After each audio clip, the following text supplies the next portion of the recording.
Bonsoir, soyez les bienvenus sur notre chaîne F de Français. E nós estamos numa sessão sobre alimentação, sobre as refeições.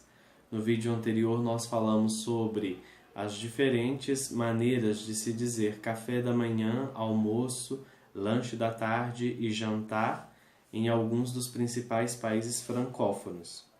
Nós dissemos ainda algumas expressões sobre como contratar algum serviço num restaurante. E hoje nós vamos aprofundar mais 3 elementos em relação às refeições. O primeiro elemento, nós vamos dizer sobre as peças que são usadas por mettre la table, para colocar a mesa, ou bien pour mettre la voile, que é colocar, digamos assim, literalmente colocar a toalha na mesa, né? Compor a mesa.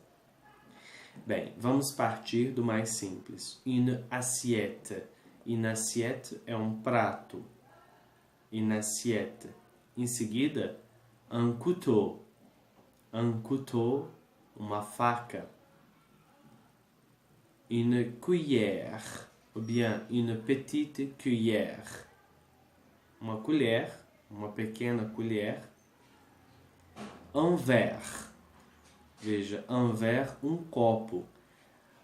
Muito interessante perceber que tasse, a palavra tasse, é xícara. Une tasse, xícara.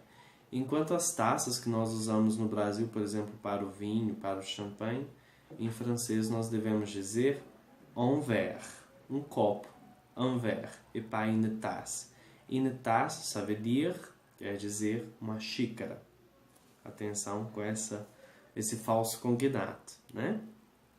Bem, ainda durante o jantar nós vamos precisar de une assiette. Une assiette é o guardanapo, n'est-ce pas? Une assiette bien en papier ou bien une assiette en tissu.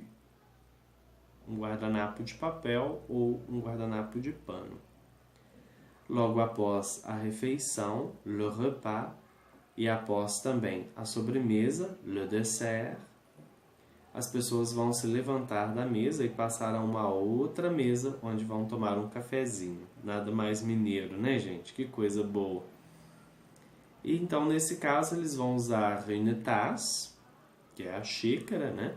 Ou une petite tasse, uma pequena xícara, uma xícarazinha. Le terme petit, em francês, ça veut dire le diminutif. Além disso, vão usar um pires, ou seja, un soucoupe.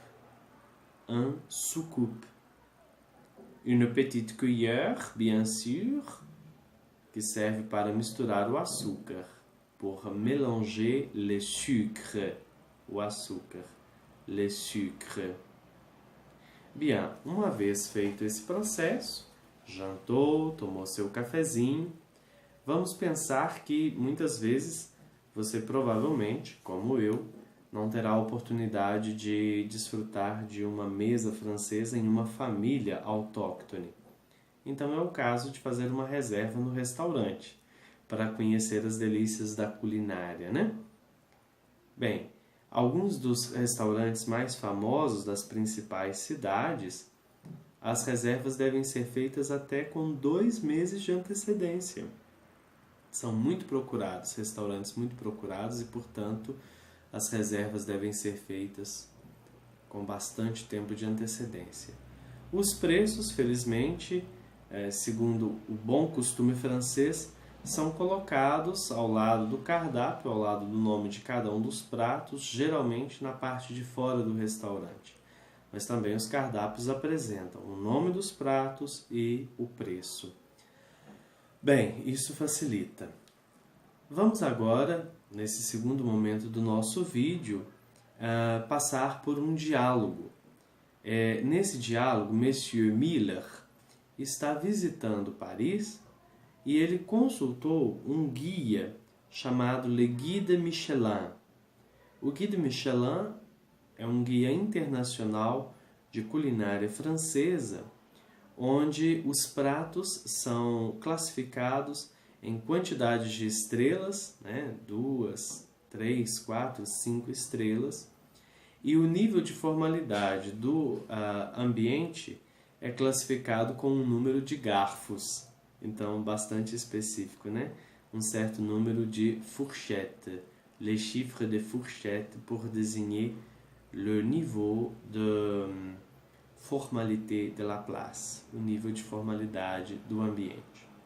Bem, então nesse segundo momento do nosso vídeo, vamos lá para o diálogo entre o Monsieur Müller et la réceptionniste du restaurant, la réceptionniste du restaurant.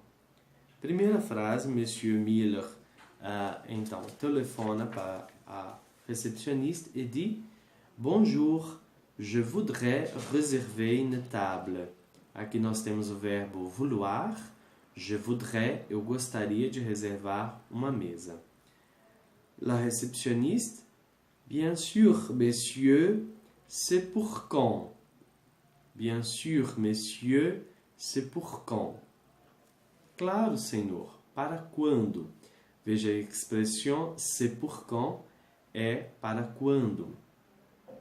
Monsieur Müller, pour le samedi prochain, para o próximo sábado.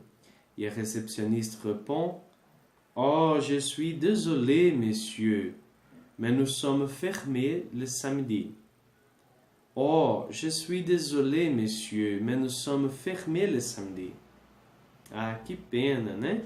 Fico muito aborrecida. Mas no sábado nós estamos fechados. Somos fechados no sábado. Então, Monsieur Müller dit « Alors, une réservation pour le vendredi. » Então, uma reserva para a sexta-feira. Réceptionniste, d'accord, monsieur. C'est pour le petit déjeuner ou pour le dîner? Tudo bem, senhor. É para o café da manhã ou para o almoço? Et il répond, c'est pour dîner. C'est pour dîner. É para o jantar. C'est pour dîner. La réceptionniste demande, pour combien de personnes? Para quantas pessoas? Pour combien de personnes? Monsieur Müller, pour 2 personnes. Pour 2 personnes. La réceptionniste alors demande, et à quelle heure? Et à quelle heure? Monsieur Müller, à 20 heures. C'est pour 20 heures. Alors, la réceptionniste demande quelque chose, c'est à quel nom? Donc, la réservation doit être faite au nom de qui? A réserve deve ser feita no nome de quem? Et le monsieur Müller répond, c'est au nom de Müller. C'est au nom de Müller. M-I-L-L-E-R. Müller. Et la réceptionniste confirme, très bien, monsieur, une table pour 2 personnes le vendredi 16 à 20 heures. À bientôt. Então ela confirma, muito bem, senhor, uma mesa para 2 pessoas na sexta-feira, dia 16 às 20 horas.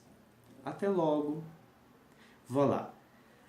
Bem, é muito importante, gente, que você tenha bem claro o som das letras do alfabeto, porque em algumas situações é bem provável, você sendo estrangeiro, que você vai ser pedido de soletrar o seu nome, pour épeler votre nom. Será um pedido para soletrar o seu nome. Bem, vamos então passar à segunda parte do nosso